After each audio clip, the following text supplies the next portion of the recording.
What's going on, everyone? Welcome to your 26th Java tutorial, and in this tutorial I'm going to be building a random number generator. We're going to be importing that from a class, and I'm going to be showing you how you can use random number generators to, you guessed it, generate random numbers. So let's go ahead and pretend we were building a program so we could roll a dice, and whatever the outcome of the dice, it just outputted on our screen. So whenever we want to use random numbers, we need to import something like we did scanner, but this one is called random. So go ahead, put import java util, and the name for this is random. Ugh, got smoker's cough or something. So let's go ahead and import random, and now just like the scanner, we need to make an object for it. So I'm going to name mine dice. You can name yours whatever you want, and of course that's equal to new, not random with empty parameters. So now that we got our dice object, we can use random numbers. So the other thing we need is a temporary variable called number. It doesn't need to be called number, but I'm going to call it number, and this is going to store the number that outputs on the dice. So for example, it's going to store 1 to 6 depending on what number you roll. So I just don't want to roll the dice once, I want to roll it 10 times. So for that, I'm going to need a for loop. So let's go ahead and put for int counter. Let's start it at 1. Let's say while counter is less than or equal to 10, and let's increment it by 1. So now we have a loop that's executing 10 times. So now we got to give it some instruction. Well, since number doesn't have a value yet, let's go ahead and give it a value. Now, what you would usually do is use your object like this: number equals dice, and then put your dot separator next int because you're getting an integer, and then type in how many options you want it to have. And since a dice has options 1 to 6, I'm going to go ahead and put 6 right there. Now, this would work right here, and let me show you guys what this does. Let's just go ahead and system out print line.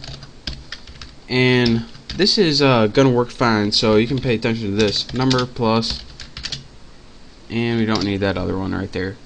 So looks good enough. Let's run it and see what it does.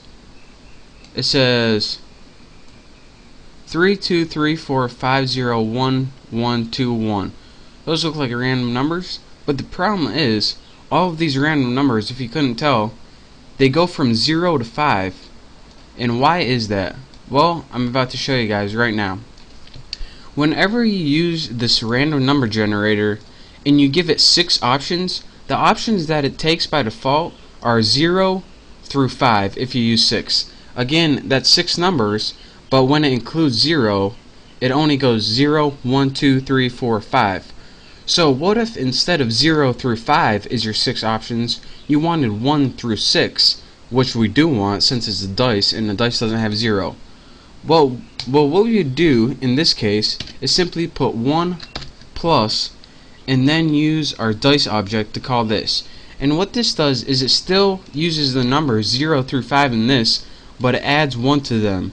So what it does is give the illusion that we're getting the numbers 1 through 6. So now let's run this again and we'll see what we get. As you can see, there's no zeros, and you get 4, 1, 6, 2, 2, 4, 3, 1, 1, 2. And all of these numbers are in the range of 1 to 6, and that's what we want. So again, if you want to do this, all you have to do is list however many numbers you want in your range, and if you put 6 by default, it's going to give you 0 through 5, since all computer counting starts at 0. But if we want the numbers 1 to 6, we have to add this little 1 addition sign, and that takes 0 through 5 and adds 1 to them, or increments them over, pushes them all over by 1. So instead of 0 through 5, you get 1 to 6. So that's your quick tutorial on how to import the random class, how to make a random object called dice, and how to use that dice object to go fetch random numbers for you, and also how to add 1 to give yourself kind of a starting point. So that's how in slot machines or any program that uses random numbers that they make that. And we'll be doing some more complex things with this, but for now I just wanted to give you guys the core basics of a random number generator, and that's this. So thank you guys for watching. Copy this code and play around with it, and soon enough you'll be experts at it, I promise. So again, thank you guys for watching. Don't forget to subscribe to my channel, and I'll see you next tutorial.